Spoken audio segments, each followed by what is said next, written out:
Good morning, beautiful people. You're welcome to the sports segment of the weekend show, and a happy new year. It's great to see you all across the world. Well, we're back with more sporting updates across the world of sport, from street basketball to tennis to football, all that's been happening across the world of sports. But we'll get started. The growth of the global sports across the world owes its gratitude to the development of the grassroots today. We take a critical look at the growth of a rising platform in Port Harcourt, a platform showcasing untapped basketball prospects.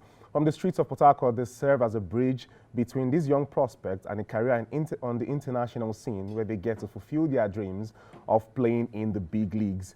Well, joining me virtually to discuss the rise of the Street Basketball League in Port Harcourt is Manuel Berry Boyle. He is the founder of the platform and will be sharing and shedding light on their development process so far. Good morning, Manuel. How are you doing? I'm good. It's great to see you. It's great to see you. How is Port Harcourt? Good. All right then. All right then. So let's get quickly into it. Good. Yeah. I was surfing the internet when I stumbled upon your platform, the Street Basketball League. I could see really young kids on the street playing basketball, enjoying themselves, and that's one of the things that we love to see. And then basically because of the fact that down in the grassroots, no glamorous branding, but you can see that the love of the sport is there, and they want to do it. They want to show the passion. So shed us some light as to how this platform got started and how far it has gotten. All right, thank you very much, Ayo. So it started as on a dream, like every other female, it was a dream. One of my life's biggest dreams was to have a basketball club or own a basketball club. But I got this inspiration to have my own league, like a grassroots league that would obviously metamorphose into something bigger at some point. So, out of the blue, I just hired up in 2019, called a friend. He helped me design the logo, and then just kicked off. We had our first event, it was called Hoop and Chill. It was held at the Electric House next to basketball court. And then we had a great turnout for a first time event that nobody knows about or nobody is interested in basketball as much as they are in football. It was a very big turnout. People came out in numbers. We had over 100 players. We cracked space. We just give them a little orientation on what we're about and what we hope to achieve in the long run. We just had, games, we had music, we had vendors selling for people to get refreshed. There were private children. And yeah, basically that's how it started. And then from that point on, due to the fact that I self-funded, things became slow. So we then moved on to 2020, where we had our first tournament called the Pop-Up League. And the Pop-Up League saw about 6 teams come together. So we divided the teams in 2 sections. We had the Uptown Conference and we had the Downtown Conference. Just branding Port Harcourt, we have the Uptown and then the Downtown basically. So yeah, we decided that we had 8 teams. I think it was a month. It was a month-long tournament. And it was really good. It was really good because you could see the passion, you could see the love for the game in these young people's eyes and the way they played. They were excited. They didn't mind playing under the hat stone because it was an outdoor event. They didn't mind at all playing under the hat stone. So it was good and it was really encouraging seeing people, coming up to congratulate you and say, oh, thank you for putting this off. Thank you for giving us a platform. Thank you for, starting this. We don't know how far it's going to go, but we believe that it will go far because you really put your mind and your heart and soul into this, and really you are really giving it my all, despite the challenges, despite the fact so Mano, let me hold you there. Let me funding from any brand or any organization. It's just been out of my pocket. Yeah, let me hold you there. So far so good. So you've been we're just growing gradually, and we're hoping for the best. Wonderful. I must commend the effort. Putting together a grassroots platform, recruiting these young talents, both male and female, facilitating a conducive environment for them to participate in this sport. I must commend that, and also, to the kids too who have been participating. But the grassroots circumstances, we all know that it's not properly funded. So tell us in quick terms the challenges you faced. In recruitment of these young talents, and how have you been able to bring them into a society where they know that so much into finances isn't in there, but they have a platform where they can come and enjoy themselves. What do they seek to gain being on the street basketball, and also while playing the pop-up league. What has their experience been like, and what has been the challenges? All right, so I'll start with the challenge, right? Um, the major challenge, like I said, is first off, we don't have proper infrastructure as regards to um, uh, a good basketball court, like you saw from the pictures and the videos. Yeah, Our basketball court is really messed up, particularly the one which is really messed up in the bike state. So that's the first thing. We have very poor infrastructure. yeah, And also, we have to sensitize these young people on the need to participate in sports. Sports is much more than just, putting a ball or bouncing a ball or doing some sort of activity. It is a way of life. It is a way of bonding. It's a way of bringing people from different ethnicities, different religions, different backgrounds, different ideologies together. When you're on a basketball court, you really do not care who the next man is or what it's like or what it's not like. You just want to play or outplay him. You just want to stand out. You just want to display your skills and your proficiencies and all that. So there has to be a sensitization across all boards, the grassroots, the state level, the federal level. We have to encourage people to play. How do we encourage these young people to play? If you put in the right infrastructure, and then the next thing is, like I said earlier, the next thing is finances or would I say from sponsorship. Now we've tried our best to see how best we can get sponsors for. It hasn't been easy. So regardless of whatever challenge we just decided to do it on our own, up until whenever, some organization or yeah, some well-meaning individual decides to come to us. yeah. And then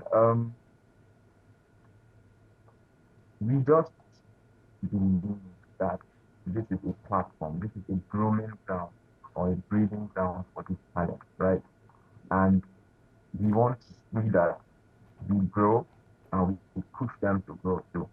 So I can categorically tell you that from my first and second outing, I have currently I have about three participants from this tournament in the US right now playing at the high school level.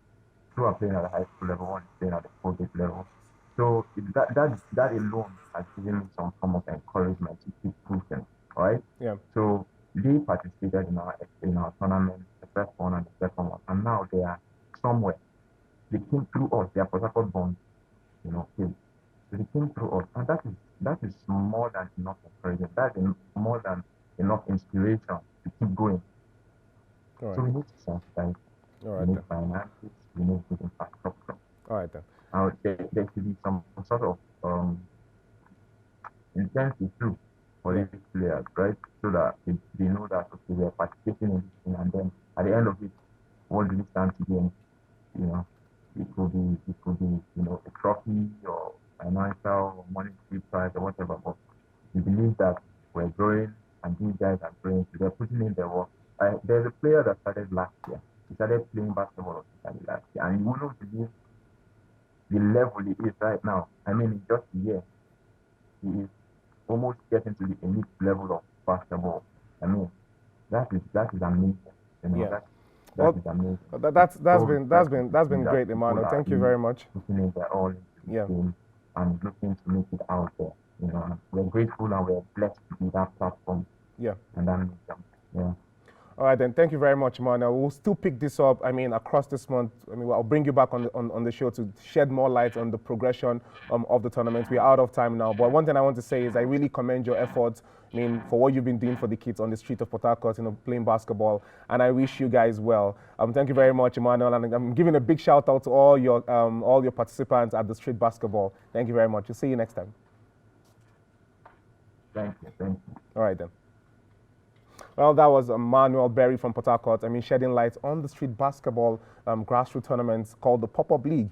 If you're in Port Harcourt, if you wish to participate, you can go there and lend them some hand. Or let's shift gears to tennis as the United Cup, which began, tournament which began a couple of days ago. The United Cup is an 18-team mixed team tournament. The 11-day tournament began December 29th and was played across 3 cities, Sydney, Brisbane, and Perth. The Sydney and Brisbane teams played on outdoor hard courts, Perth featured in an indoor court. The group stages saw two of each of the OCTs host two groups of three countries competing in a round-robin format played over 2 days. And the ties consisted of two ATP and two WTA singles matches between the number 1 ranked players and the number 2 ranked players, and one mixed double match. The winner of each group, Poland, USA, and Greece, advanced into the city finals, and after 9 days of scintillating display of magnificent tennis, the final matchup in the semis saw Italian Trevisan defeat Greek Sakari. Taylor Fritz also took down world number 10 Hubie Hurkacz of Poland, while WTA world number 3 Pegula defeated world number 1 Iga Swiatek. Team USA has now advanced into Sydney finals after beating Team Poland. Team Greece is currently battling it out with Matteo Berrettini of Italy and Stefano Tsitsipas of Greece playing for their countries for a place in the finals in Sydney tomorrow. Well, let's move now to FA Cup. Let's move now to football, as the FA Cup kick-started yesterday, where Manchester United defeated Everton in a 3-1 encounter with goals from Marcus Rashford, Anthony, and an own goal. But also the game also saw a sad injury for Alex Iwobi after contracting a tackle from Malacia. We wish him well. We hope he comes back in good health. Moving on, we also have weekend fixtures across. We have the FA Cup fixtures right there up on your screen. We don't have Premier League this weekend, so we'll stop with the FA Cup. Well, we'll now move to La Liga, Seria, where we have Fiorentina taking on Sassuolo on Saturday. Juventus will be playing Udinese, while Monza will be taking on Inter Milan. On Sunday, we have Salernitana playing Torino. Lazio is home to Empoli. Spezia is at home to Lecce, while Napoli will be looking to recover from their defeat against Sampdoria. And a big clash Sunday match between AC Milan and AS Roma. Well, let's move on to La Liga. The game will kick off with Villarreal taking on Real Madrid, Real Mallorca playing Real Valladolid, while Espanyol will be taking on Girona. Moving on, we also have on Sunday, we have UD Almeria. We're going to be playing Real Sociedad at home. Rayo Vallecano will be taking on Real Betis, while on Sunday we have Sevilla playing Getafe and Atletico Madrid playing Barcelona in a contested encounter in the Seria on Sunday.